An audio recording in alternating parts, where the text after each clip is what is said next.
వస్తువు కంపెనీలో 30 రూపాయలు తయారైతే కస్టమర్ ఇక్కడికి వచ్చేసరికి ఏంటంటే ఒక 100 రూపాయలు అవుతుంది. ఒక 100 రూపాయలు అవుతుంది.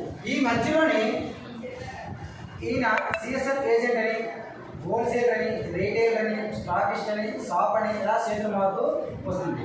ఇలా కాకుండా టీవీ ఆన్ చేయగానే అడ్వర్టైజ్మెంట్ వస్తుంది. మీ టూత్ పేస్ట్ ఒప్పుకోవాలనుకున్న సంబంధం జస్ట్ 3 సెకండ్స్ యాడ్ ఇస్తుంది. 3 గోట్స్ తీసుకోండి. అలాగే మహేష్ బాబు గారు సముద్రంలో గొట్లు పడి క్యాచ్ పెట్టేస్తారు డ్రింక్ 3 గోట్లు. కానీ వాళ్ళు నిజంగా అయితే వాడరు. ప్రోడక్ట్ వాడగానే వాళ్ళు అంటే హీరోని హీరోయిన్ కాబట్టి వాళ్ళు యాడ్ ఇవ్వడం వల్ల మనం ఏం చేస్తున్నాం, ఈ యొక్క ప్రోడక్ట్ని మనం కొనుక్కోవడం జరుగుతుంది. ఈ మధ్యలో ఉండేటువంటి ఈ 70 రూపాయలు ఏదైతే ఉందో ఈ 70 రూపాయల యొక్క భారం ఎవరి మీద పడుతుంది? కస్టమర్ అంటే మన మీద. అంతేనా? ఇది ట్రెడిషనల్ మార్కెటింగ్ ఒక టెక్నిక్. మన కంపెనీ ఏం చేస్తుందంటే డైరెక్ట్ సెల్లింగ్. ఈ డైరెక్ట్ సెల్లింగ్లో కంపెనీలో 30 రూపాయలకు తయారయ్యే వస్తువు ఏదైతే ఉందో నేను కూడా డిస్ట్రిబ్యూటర్గా నేను 100 రూపాయలకి ఇస్తున్నాను. కానీ నేను ఎటువంటి అడ్వర్టైజ్మెంట్ కూడా ఇవ్వను. అయితే ఈ మధ్యలో ఎవరైతే ఉండే మధ్యవర్తి ప్రమేయం ఉండదు. మీరు ప్రోడక్ట్ వాడండి, నచ్చిన విషయాన్ని చెప్పి మాకు వాడించండి.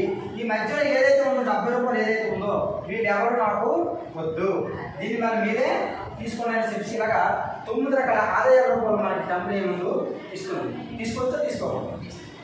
ఓకేనా? ఇది మెయిన్ కీ పాయింట్. ఎందుకంటే ఈ పాయింట్ తెలిసినప్పుడు మనం బిజినెస్ అనేది 100% సక్సెస్ఫుల్గా చేయొచ్చు.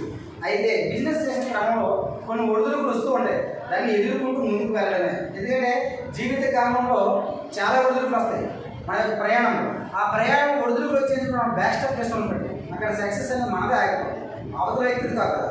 కాబట్టి ఎటువంటి ఒడిదుడుకులు వచ్చినా సరే మీరు ముందుకు ప్రయాణం చేయండి. ఆటోమేటిక్గా ఈ వెస్టేజ్ బిజినెస్లో 100% లైఫ్ సెటిల్మెంట్ చేయొచ్చు.